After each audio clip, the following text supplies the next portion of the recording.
magandang araw ulit mga kapamanlalakbay. So live na live. Stay pas live na live ulit. Stay pas live po tayo dito sa pantalan ng Zamboanga, kung saan makikita ang maraming mga cargo vessels dito.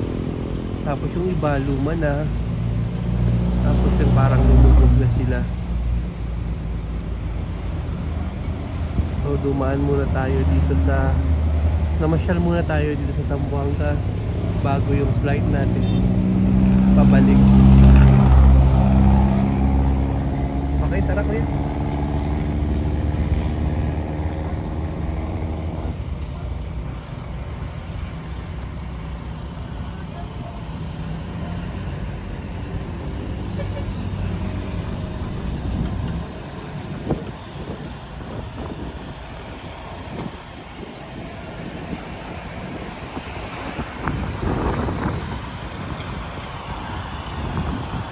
Anong ginagawa nila yung kwan, may tinatanggal nila yung kwan, mga bakal doon?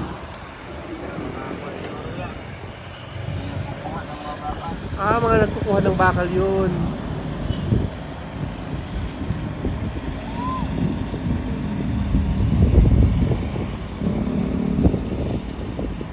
Bye-bye!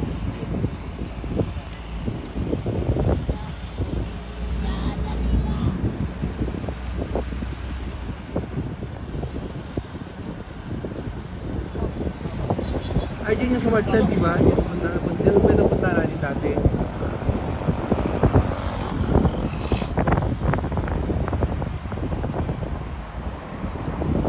Anong lugar to kuya? Anong pangalan ng lugar? Pasig. Maasin. Maasin.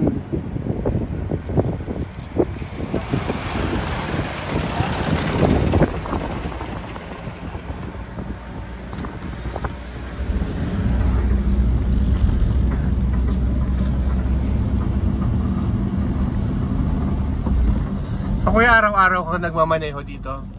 Opo. Ano ka, grab a car or talagang mga tourist lang? Tourist at saka yung mga kontak na mga pasahero. Okay. Well, around Zamboanga ka po? Opo. Kahit saan, Madipolo, Pagadian, Ay, Madipolo, Jinsan, Cotabato, depende mga ilang po oras po puntang Jensen dito? Pag ganito, private, mga 14 hours. 14 hours, malayo-layo. Malayo po. Pag Dipolog, malapit lang, no? Mga malapit, mga 7 hours. 7 hours. 7 to 8. Kasi marami kasing daan na kuwan doon, ginagawa. Papuntang Dipolog. Puntang Dipolog, kaya matagal ang kuwan. Dipolog. Kasi palitan yung mga kuwan doon, sasakyan. Oo. So ito naman yung Karagasan. Okay. Yung marami dito na liligo.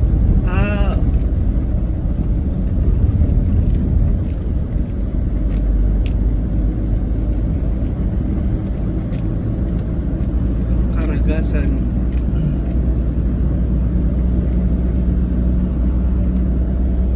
Dito yung kwan, di ba, sumadsad na barko na nakuha natin dati?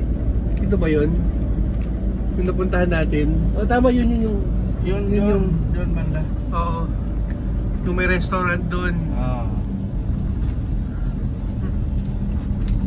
So yun, dito maraming maliligo dito pag Saturday at Sunday. Bukas maraming maliligo dito. Oo. Ito yung Karagasan Beach. Karagasan Beach.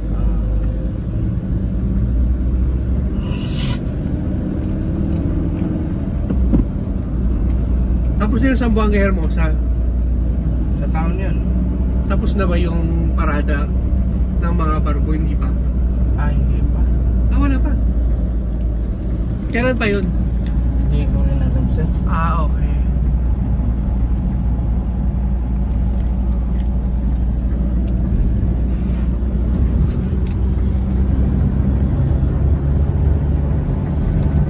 So kasalukuyan nag-road trip po tayo dito sa Zamboanga.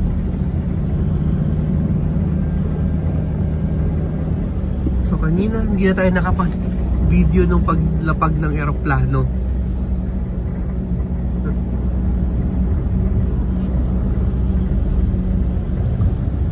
So puro mga live videos po muna tayo ngayon dito sa Manlalakbay.